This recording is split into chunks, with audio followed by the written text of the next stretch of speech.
Loop बंद ऐं भरपासे जे इलाइक़नि जे मुख़्तलिफ़ बंदनि ते वेठल बरसात मुतासिरीन में एफएफसी मीरपुर माथेलो तरफ़ां 600 माण्हुनि राशन ऐं पकल खाधो विरहायो।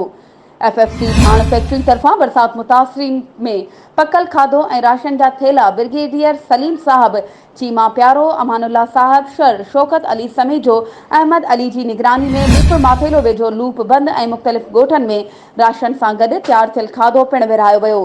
बंदनि ते वेठल बरसात मुतासिरीन में 600 राशन ऐं पकल खाधो तक़सीम कयो वियो। ब्रिगेडियर सलीम चीमा प्यारो अमानुल्ला शर मीडिया खे ॿुधायो त घोटकी ज़िले में पहिरीं एफएफसी भाण फैक्ट्री आहे जंहिं एमरजेंसी जी सूरत में बरसात मुतासिरीन ताईं ख़ोराक पहुचाइण जो कमु शुरू कयो आहे।